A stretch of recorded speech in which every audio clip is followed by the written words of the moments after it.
सामान्य सभामुख महोदय, तपाईँ यो बाल्नुभयो, किन बाल्नुभयो होला? खोइ अरू वक्ता बोल्दाखेरि बाल्नु भएन, समय बोल्नु भएन, मेरोमा किन बोल्नु के अरे समय भन्नुभयो, किन बाल्नुभयो कम बुझिएन। मान्य सदस्य, परम्परा त्यस्तै रहेछ। परम्परा त्यस्तै हो। भेदभाव गर्ने परम्परा कायमै राख्ने, त्यो पनि ठिकै हो। सभामुख महोदय, सभामुख महोदय, यो देशमा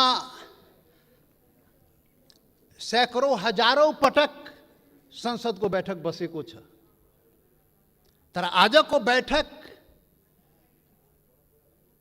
सारा नेपाली जनता, सम्पूर्ण सबै नेपाली जनता टकटकी लगाएर यो संसदप्रति हेरिरहेको छ। सारा नेपाली जनता, जनताको प्रतिनिधि, यो जुन संसदमा हामी राजनीतिक दलको रूपमा उपस्थित भएका छौं, जनताको प्रतिनिधि तो राजनीतिक दलले आज यो ऐतिहासिक दिनमा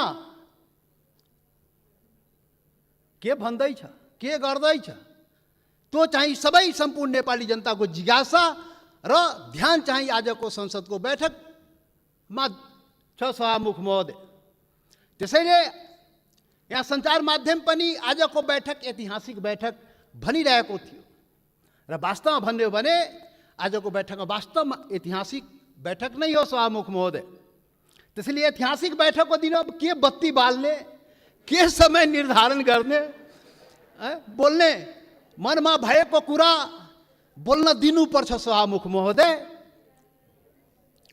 सभामुख महोदय, आजको सामान्य यो प्रस्ताव होइन। सभामुख महोदय, यो देशको भूमिको सवाल हो।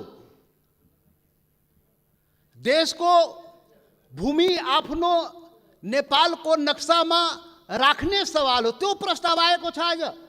यो सामान्य प्रस्ताव होइन। सभामुख महोदय, सम्पूर्ण नेपाली जनताको ढुकढुकी त्यहाँ रहेको छ। सभामुख महोदय, भावना चाहिँ रहेको छ त्यहाँ। त्यो सम्बन्धमा बोल्दाखेरि जनताको प्रतिनिधिले आफ्नो कुरा राख्न सक्नुपर्छ। त्यसैले आज प्रतिबन्ध नलागियो। सभामुख महोदय, सभामुख महोदय,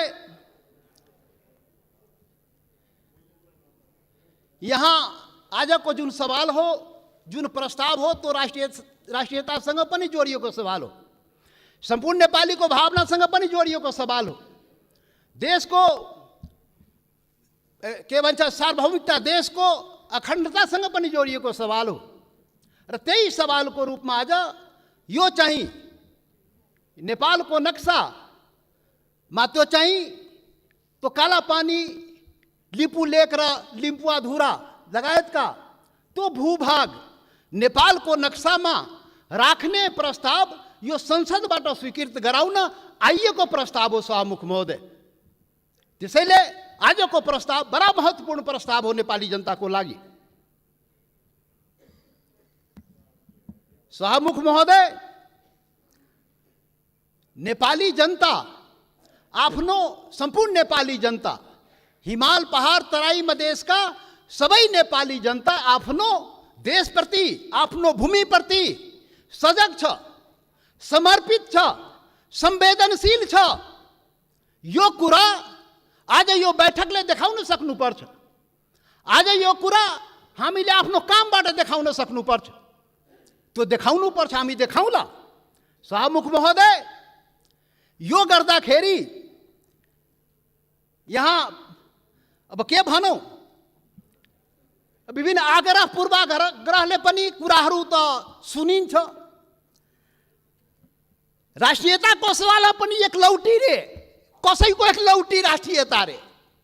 राष्ट्रियताको सवाल आउँदाखेरि त्यो मधेसीले राष्ट्रियताको कुरा गर्छ र? गर्दैन नि। अरे राष्ट्रियता कसैको एक लौटी होइन, याद गर्नुहोस्। सभामुख महोदय, म सबैलाई आग्रह गर्न चाहन्छु, राष्ट्रियता भनेको सबैको सम्पूर्ण नेपाली जनताको नेपाली राष्ट्रियता हो। कुनै एउटा वर्ग, एउटा जाति, एउटा समुदाय, एउटा क्षेत्रको राष्ट्रियता हुनै सक्दैन। यदि त्यस्तो राष्ट्रियता भयो भने त्यो पङ्गु राष्ट्रियता हो, त्यो राष्ट्रियता चाहिँ काम लाग्दैन। त्यो राष्ट्रिय एकतालाई सबल गर्न सक्दैन, बलियो पार्न सक्दैन शाहमुख महोदय। त्यसैले आजबाट राष्ट्रिय एकताको परिभाषा, राष्ट्रियताको परिभाषा र राष्ट्रवाद र राष्ट्रघातको परिभाषा ठिकसँग व्याख्या गरिनुपर्छ र बुझिनुपर्छ शाहमुख महोदय। शाहमुख महोदय, म धेरै आज म केही कुरा राखौँला, समय अलि लिउँला तपाईँको, र यो पनि देश र जनताकै हितमा हुन्छ, राष्ट्रिय एकताकै लागि हुन्छ, राष्ट्रियताका लागि बलियो बनाउने काम हुन्छ, जुन आज म विचार राखिरहेको शाहमुख महोदय। शाहमुख महोदय, यस्तो संवेदनशील घडीमा एकता देखाउने हो। नेपाली जनताले आफ्नो एकता नदेखाए आफ्नो सवालको लागि, आफ्नो भूमिको लागि त कसले देखाइदिने हो? नेपाली जनताले नै देखाउने हो र नेपाली जनताको प्रतिनिधिमूलक संस्था, यो प्रतिनिधि सभाले देखाउने हो। शाहमुख महोदय, हाम्रा धेरै आउँला यो संविधान संशोधनको कुरा आएको छ। यहाँ नक्सालाई लिएर त्यो चाहिँ संविधानमा, त्यो अनुसूचीमा संशोधन गर्ने प्रस्ताव आएको शाहमुख महोदय। त्यो कालापानी लिपु लेक, लिम्पुवाधुरा सहितको भूमि त्यो नेपालको हो भनेर त्यो चुच्चो त्यो हुने गरी त्यो नक्सा चाहिँ संसदबाट पारित गराउन प्रस्ताव आएको शाहमुख महोदय। संविधान संशोधन गर्न प्रस्ताव आएको शाहमुख महोदय। शाहमुख महोदय मार्फत सम्पूर्ण देशवासीलाई थाहा छ यो संविधानको बारेमा। यो संविधानको बारेमा हाम्रा आफ्ना रिजर्भेसनहरू रहेको छ। यो संविधान पूर्णता पाएन, यो संविधान सबैको हुन सकेन, यो संविधान हिमाल पहाड तराई मधेसका सबै जनताको हुन सकेन। आदिवासी जनजाति शेर्पा तामाङ राई लिम्बू गुरुङ भोटे मगर नेवारको हुन सकेन, मधेसीको हुन सकेन, थारूको हुन सकेन, दलितको हुन सकेन, शोषण उत्पीडन परेको जनताको हुन सकेन। उसले आफ्नो भावना राखिरहेको छ, रिजर्भेसन राखिरहेको छ। यो हाम्रो पनि संविधान हुनु पर्यो, हाम्रो लागि पनि बनाइदिनु पर्यो, त्यो प्रावधान हाम्रो लागि पनि राखिदिनु पर्यो। त्यो संविधान संशोधनको जब कुरा आउँछ हामीले राख्ने गरेका शाहमुख महोदय। आज पनि संविधान संशोधनकै सवाल आएको छ प्रधानमन्त्रीजी। शाहमुख महोदय, तपाईँ मार्फत प्रधानमन्त्री सौभाग्य आज बसिराख्नु भएको छ, प्रत्यक्ष रूपले सुनिराख्नु भएको छ। हामी त्यो संशोधनको जब कुरा आउँछ संविधानको, त भन्दाखेरि नै हामी भनेको थियो यो सबैको लागि संविधान बनाउनुहोस् है। विगतमा त्यत्रो आन्दोलन भयो, यो देशका आदिवासी जनजाति मधेसी थारू लगायत दलित सबैले आन्दोलन गरेको छ, त्यो संविधानमा सबैको भावना राखियोस् है हामी भनेका थियौँ। तपाईँहरू सहमति गर्नुभएको थियो शाहमुख महोदय। यो देशको ठुला पार्टी काङ्ग्रेस, कम्युनिस्ट, माओवादी जतिका के भन्छ एमाले माओवादी सबैले सहमति गरेका थियो। यस्तो संविधान बनाइन्छ र अब यो मुलुकमा विभेद हुँदैन, अब संघीय लोकतान्त्रिक गणतन्त्र आउँछ, सबै नेपाली बराबर हुन्छ, कुनै समुदाय, कुनै वर्ग, कुनै क्षेत्रप्रति केही अन्याय हुँदैन भनेर भनिएको थियो, सम्झौता गरिएको थियो। तर बन्दाखेरि त्यो भएन। त्यो पीडा त भन्न पाइन्छ नि अहिले संविधान संशोधन गर्ने बेलामा। हामीले त भने हो शाहमुख महोदय, जब प्रधानमन्त्रीले नक्सा बनाउनु भयो हामीले भनेको थियौँ राम्रो गर्नुभयो। नेपालको भूमि फिर्ता ल्याउने कुरा जुन गर्नुभयो, नक्सा बनाउनु भयो, राम्रो गर्नुभयो। सर्वदलीय बैठकमा हामी सबैले एकमतले सरकारलाई, प्रधानमन्त्रीलाई हामी भन्यौँ तपाईँ अगाडि बढ्नुहोस्, यो चाहिँ भूमि चाहिँ नक्सा बनाएर मात्रै हुँदैन, फिर्ता ल्याउने पनि कुरा गर्नुहोस् है प्रधानमन्त्रीजी। नक्सा बन्यो। आज संसदबाट के भन्छ अरे संविधान संशोधन समेत गराएर अनुसूचीमा राख्ने कुरा भएको छ। जब संविधान संशोधनको सवाल आउँछ त्यति बेला हामीलाई त्यो पीडा हुन्छ, किनभने यो संविधानको लागि, यो संविधानको अपनत्वको लागि सैकड़ों जनता चाहिँ जान गुमाएको छ, बलिदान दिएको छ शाहमुख महोदय। त्यो पनि राष्ट्रियता हो, त्यो पनि नेपालको जनताको राष्ट्रियता हो, त्यो पनि आफ्नो हक अधिकारको लागि जान गुमाएको छ, सङ्घर्ष गरेको छ, आन्दोलन गरेको छ शाहमुख महोदय। त्यसैले शाहमुख महोदय जब संशोधन कुरा आउँदाखेरि त्यो कुरा पनि हामी राख्ने गरा। त्यसैले हामीले भनेका थियौँ शाहमुख महोदय प्याकेजमा ल्याइदिनुहोस्, यो त्यो कुरा पनि ल्याइदिनुहोस् न, जो हामीले उठाएका सवालहरू पनि त्यो पनि ल्याइदिनुहोस् न, सँगसँगै ल्याइदिनुहोस् न, अनि राम्रो हुन्छ। अनि राष्ट्रिय भूमि मात्र होइन, जनता पनि राष्ट्रियता हो नि त। भूमि मात्रै होइन, जनता समेत, भूमि र जनता मिलाएपछि राष्ट्रियता हुन्छ। जनताको सवाल पनि ल्याइदिनुहोस् न भने आग्रह गरे हो, बिन्ती गरे हो शाहमुख महोदय। तर खोइ आएन।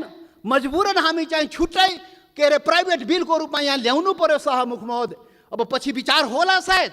अब यो 7औं संविधान सभामुख महोदय, 6वटा संविधान त नाश भयो मुलुकमा। 70 वर्षमा 7वटा संविधान, 6वटा संविधान यही कुकर्मले गर्दाखेरि, यही गतिविधिले गर्दाखेरि समाप्त भयो। जनताको माग अनुसार समय सापेक्ष संशोधन भएन भने संविधान जाँदो रहेछ। त्यसैले यो 7औं संविधान, संघीय लोकतान्त्रिक गणतन्त्रको संविधान बडा मेहनतले, त्याग बलिदानले नेपाली जनताले ल्याएको छ। त्यसले यो संविधानको रक्षा हुनुपर्छ। रक्षाको लागि त्यसमा समय सापेक्ष जनताको माग अनुसार सुधार परिवर्तन गर्नुहोस्। बाइबल कुरान गीता नबनाउनुहोस्। अब प्रधानमन्त्रीले उचित आवश्यकता भन्नुहुन्छ, खोइ कहिले उचित आवश्यकता आउने थाहै छैन। अब खोइ कसरी हुन्छ हो, त्यो भएन सभामुख महोदय। त्यसैले आजको दिनमा त्यो याद गर्न, रिमाइन्ड गर्न खोजेको, सम्झाउन खोजेको यो संविधान संशोधनको सवाल आउँदाखेरि त्यो जनताको, त्यो हिमाल पहाड तराई मधेसका जनताको भावनालाई पनि सम्झिदिनुहोस्। सम्पूर्ण म भने थिएँ पहिलो दिनमा, पार्टी ठुलो भयो, दिललाई ठुलो बनाउनुहोस् प्रधानमन्त्रीजी भने थिए, प्रचण्डजी भन्ने थिए। तपाईँ दुईजना शीर्ष नेतालाई दिल ठुलो बनाउनुहोस्, त्यो दिलमा सम्पूर्ण नेपालीलाई समेट्नुहोस्, हिमाल पहाड तराई मधेसका सबैलाई समेट्नुहोस् र सबको नेता बन्नुहोस्, सबको संविधान बनाइदिनुहोस्, त्यो भने थिएँ। तर आजसम्म त्यो काम भएन। अब होला कि आज जुन यो संवेदनशील समयमा पनि हामीले कुरा उठाइरहेकोमा अब हुन्छ।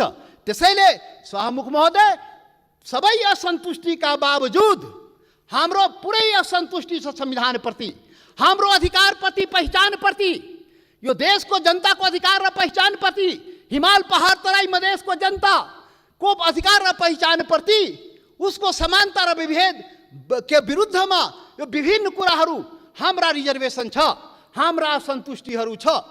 तर पनि आज जब देशको सवाल उठेको छ, राष्ट्रियताको सवाल उठेको छ, हाम्रो भूमिको सवाल उठेको छ, यो अवस्थामा सबै असन्तुष्टिहरूलाई थाती राखी जनता समाजवादी पार्टीले यो प्रस्ताव, जुन यो नक्सा सम्बन्धी प्रस्ताव जुन आएको, त्यो प्रस्तावलाई जनता समाजवादी पार्टीले सहर्ष समर्थन गर्दछ। त्यसलाई हामी सर्वसम्मत रूपले समर्थन गरेका छौँ सभामुख महोदय।